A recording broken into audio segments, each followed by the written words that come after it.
रात के 9 बजे चांद की हल्की रोशनी में शिमला शहर बर्फ की चादर से ढका हुआ था। ठंड के कारण पूरे शहर में सन्नाटा पसरा हुआ था और शिमला की एक सुनसान सड़क पर हल्की सी कदमों की आहट गूंज रही थी।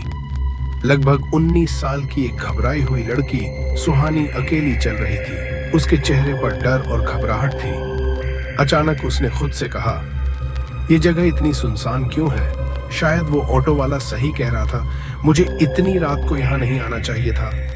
जैसे ही उसने यह सोचा, वो और भी तेजी से चलने लगी। कुछ कदम और बढ़ाए, तभी उसे पीछे किसी के कदमों की आहट सुनाई दी। ये आहट इतनी करीब थी कि उसे लगा जैसे कोई उसके बिल्कुल पीछे चल रहा हो।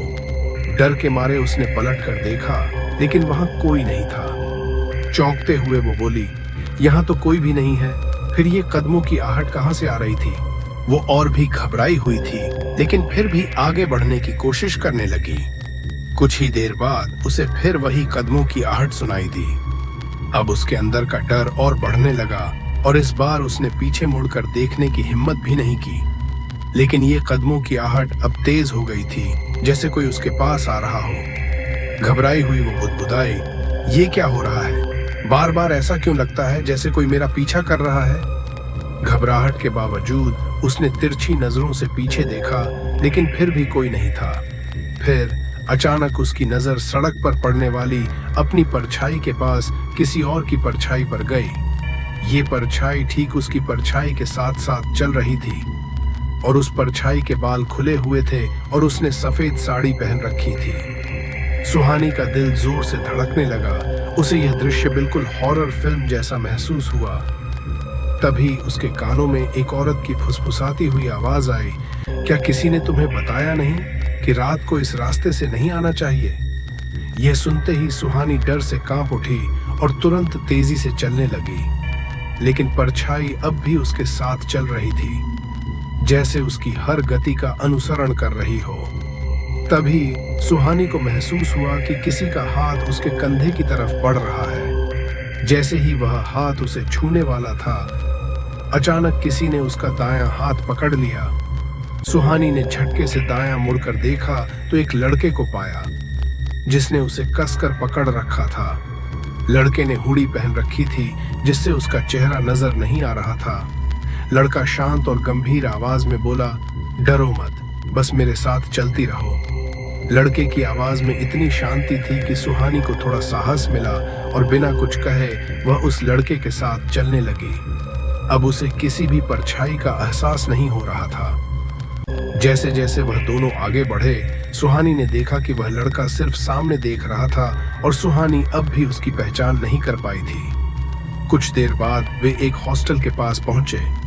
लड़के ने सुहानी का हाथ छोड़ते हुए कहा, अंदर जाओ और आगे से रात को बाहर मत निकलना।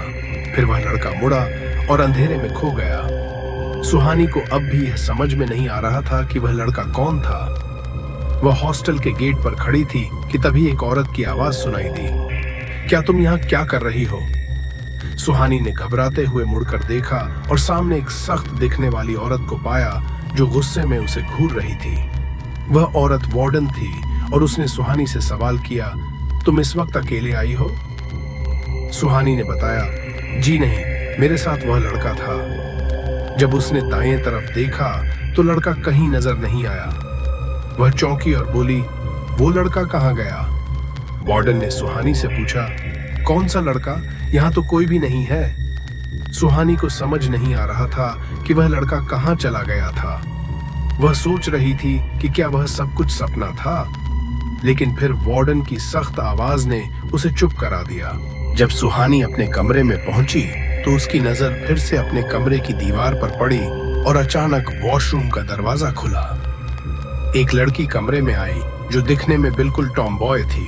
उसने मुस्कुराते हुए कहा, तुम मेरी नई रूममेट हो?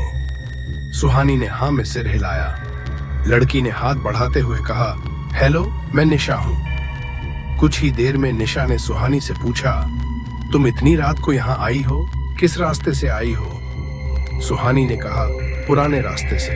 यह सुनकर निशा ने हैरान होकर पूछा, क्या तुम जिंदा हो?